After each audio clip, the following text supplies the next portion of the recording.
Brenda fabrikës së mishit të derit, procesi prodhimit industrial. Çdo ditë, në mbar botën konsumohen më shumë se 330.000 tonë mish deri. Për të përmbushur këtë kërkesë kolosale, mbi 20 milion dera theren dhe përpunohen çdo ditë për të bërë hamburger, biftek, salcice dhe të gjitha llojet e produkteve të mishit. Por a keni menduar ndonjëherë se si prodhohet ky mish në një shkallë kaq masive? Sot do të udhëtojmë për në Shtetet e Bashkuara, shtëpia e një prej fabrikave më të mëdha të përpunimit të mishit në planet, ku theren më shumë se 20.000 dera çdo ditë. Atje do të mësojmë rreth çdo faze të procesit industrial, nga kujdesi për kafshët në ferm deri në transformimin e tyre përfundimtar në prerjet që shihni çdo ditë në supermarketin tuaj. Pra, përgatituni, sepse do zbuloni se si prodhohet mishi më i konsumuar në botë në një shkallë masive. Le të fillojmë. Hapi i parë, rritja dhe përgatitja në ferma. Gjithçka fillon në fermat e mëdha industriale, ku derat rriten në mjediset kontrolluara, që kombinojnë teknologjinë, higjienën dhe mirëqenien e kafshëve.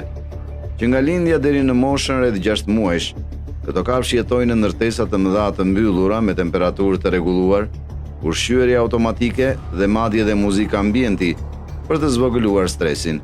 Edhe pse shumë veta imagjinojnë të kundërtën, këta dera në të vërtetë nuk jetojnë keq.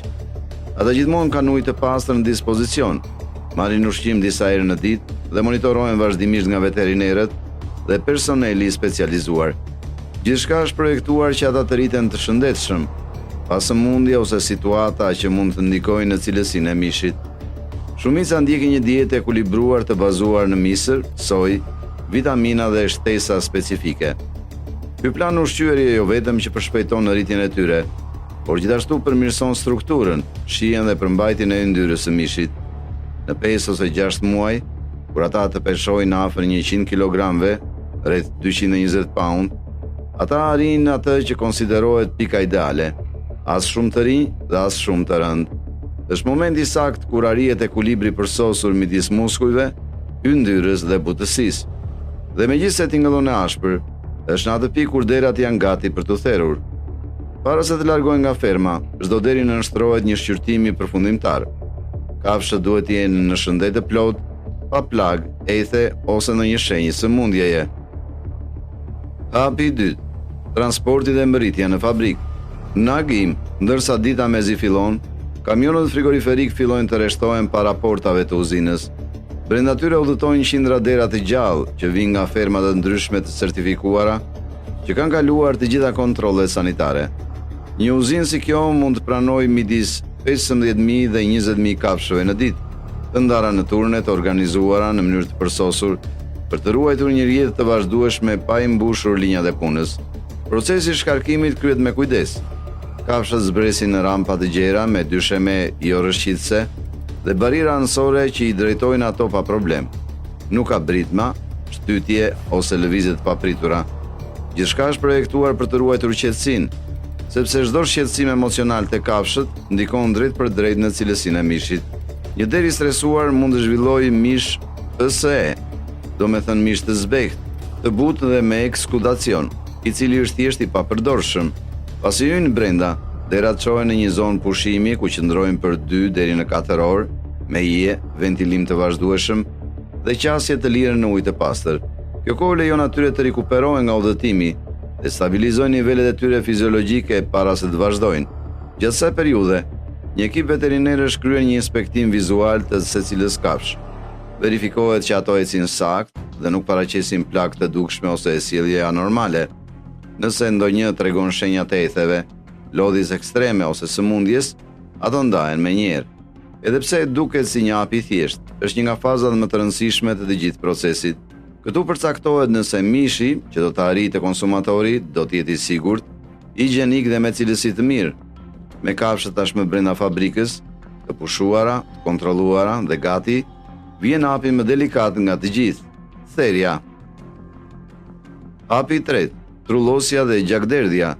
Nga zona e pushimit, dera drejtohen në linjën e therrjes duke përdorur sistemet automatizuara.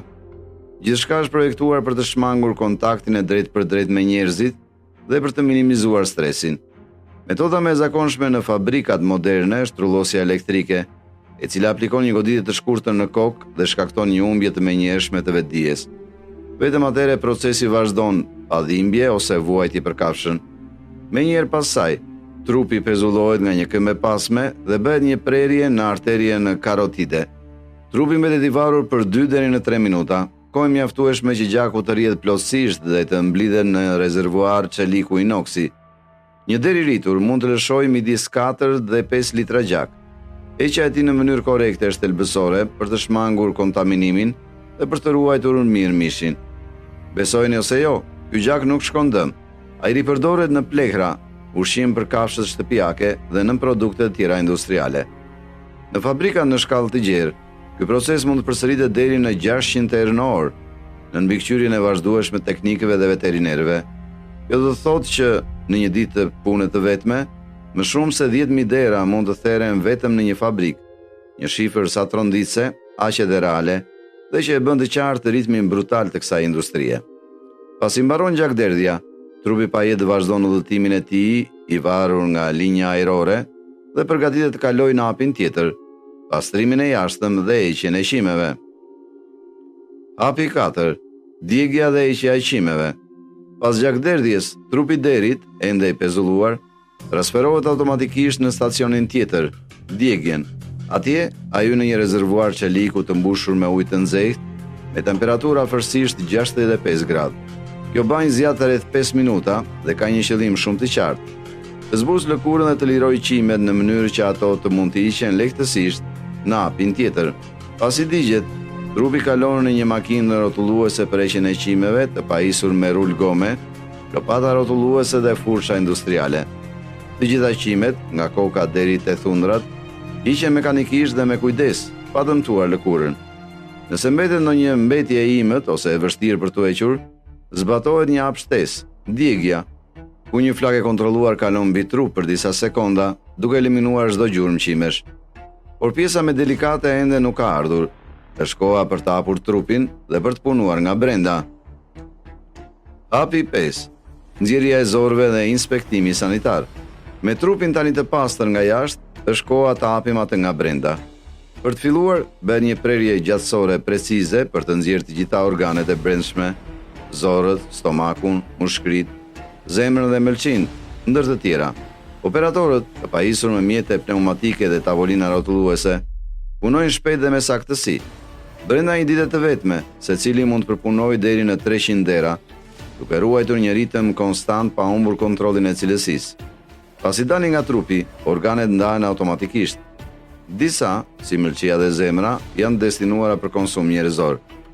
Të tjerat, megjithatë, dërgohen në industrinë e nënprodukteve, ku përdoren për të bërë miell, vajra, plekra dhe më shumë. Përpara se të vazhdoj, ekipi veterinerëve hyn në veprim. Çdo trup inspektohet me dorë dhe vizualisht për të zbuluar infeksione, lëndime ose ndonjë anomali. Nëse diçka nuk është në gjendje të mirë, idhet menjëherë. Hapi 6. Ftokja dhe pjekja.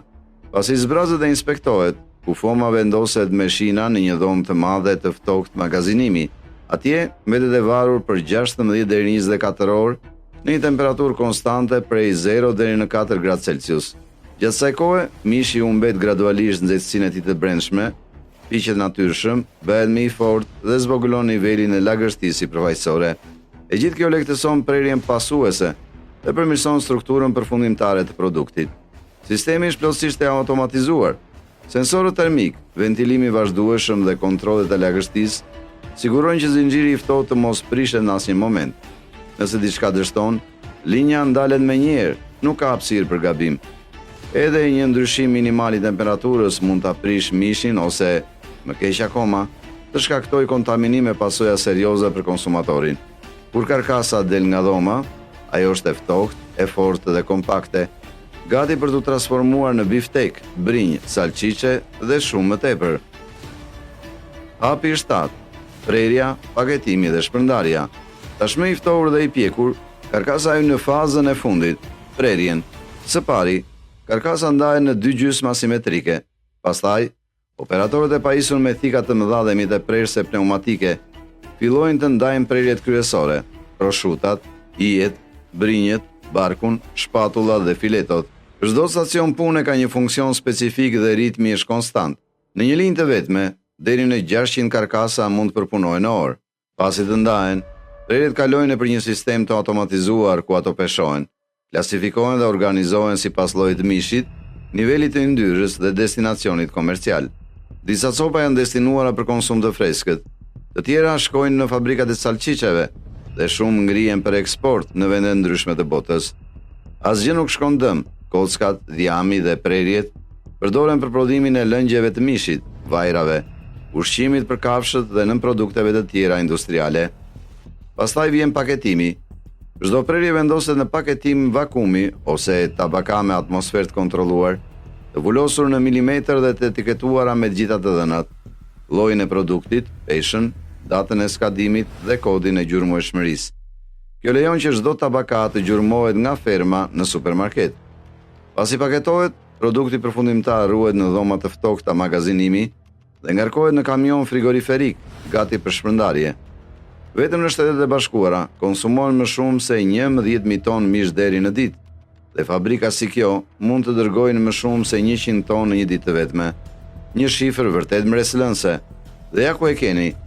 Nga ferma në supermarket, i gjithë procesi është i mekanizuar, i sinkronizuar dhe i mbikëqyrur në detaje. Një zinxhir industrial që transformon mira kafsh në ditë në tabaka të mbyllura në mënyrë të përsosur, gati për konsum global. Për ta përfunduar, na tregoni, a imagjinuat të gjithë këtë proces? Cila është prerja juaj e preferuar e mishit? Lini përgjigjen tuaj në komente. Dhe nëse ju pëlqeu kjo video, mos harroni ta pëlqeni dhe ta abonoheni në kanal në mënyrë që të mos humbisni turneun e radhës në fabrikë.